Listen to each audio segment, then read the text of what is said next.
అక్కడ ఈ తెల్ల బట్టలు వేసుకొని అసలు పెట్టిస్తలేరు.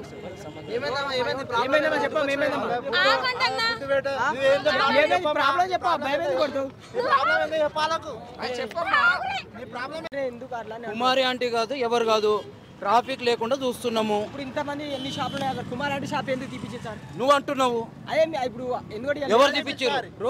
ఎవరు తీపిచ్చారు? ఎవరు తీపిచ్చు? ట్రాఫిక్ పోలీసులు వాళ్ళే ఓన్లీ వెహికల్ తీస్తున్నాము. వెహికల్ తీస్తారు సార్. మరి కుమార్ ఆంటీ గారు రాలేదా సార్? మాకు తెలియదు. నిన్న మీరే ఆపినారు కదా సార్, దాని గురించి ఏమైనా చెప్పండి సార్. నిన్న మీరే.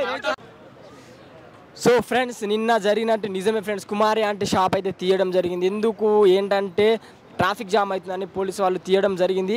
ఇది మాత్రం రియల్. ఎందుకంటే ఇక్కడ క్రౌడ్ చూస్తే కూడా చాలా మంది వస్తున్నారు. ఇటు రావడానికి పోవడానికి కూడా చాలా ఇబ్బందులు అవుతుంది. ఇంకొకటి ఏంటంటే సోషల్ మీడియా వాళ్ళని కూడా పబ్లిక్ అంటే మీరు వచ్చి షాప్ చేసినంటే ఒకప్పుడు ఆ షాప్ని హైలైట్ చేసిందే సోషల్ మీడియా. ఈ ప్లేస్కు ఇంత ఫేమ్ రావడానికి కారణం కూడా సోషల్ మీడియానే తెలుస్తుంది. పబ్లిక్ వాళ్ళకి తెలుసుకుంటే పాపం కుమారి అంటే షాప్ తీసేసి అందరికీ చాలా చాలా బాధగా అనిపిస్తుంది. ఇంకొకటి ఏంటంటే ఆమె కూడా ఒక్కోసారి అంటే ఇల్లు ఇచ్చిండు జగన్ అన్న అని, దానివల్ల కూడా అంటే రాజకీయ పరంగా కూడా కొన్ని సిచ్యువేషన్ డిమాండ్ చేస్తున్నాయి. అది అర్థం చేసుకోవాలి. ఎందుకంటే షాప్ అన్నప్పుడు షాపు లెక్కన ఉండాలి, కానీ రాజకీయం పరంగా ఇల్లు ఇచ్చిండు ఇది ఇచ్చిందంటే కొన్ని పార్టీ వర్గాలు కూడా డిఫెండ్ అయ్యి బాగా చేయలే.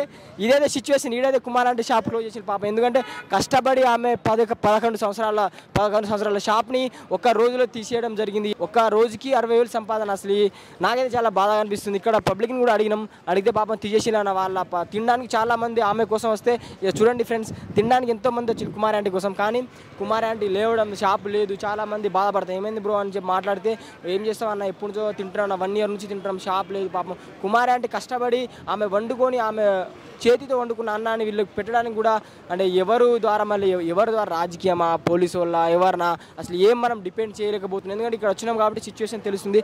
చాలా బాధ ఉంది. ఎందుకంటే కుమార్ ఆంటీ 11 సంవత్సరాల నుంచి కష్టపడి ఆమె సొంతంగా అంటే ఏదో ఏపీ నుంచి వచ్చి తెలంగాణలో ఒక షాప్ పెట్టుకొని చేయడం అనేది మంచి పని. కానీ మళ్ళీ రేట్లు ఎక్కువ చేయడం వల్లనో మళ్ళీ ఏమైనా తెలియదు, షాప్ అయితే లేదు. ఇక్కడైతే చాలా గందరగోళంగా ఉంది. పోలీసు వాళ్ళు ఇక్కడ ఎవరిని నిలబడనిస్తలేరు, ఎవరిని ఉండనిస్తలేరు. సరే చూద్దాం ఇంకా ఏమేమి సంఘటనలు జరుగుతాయో. Thank you.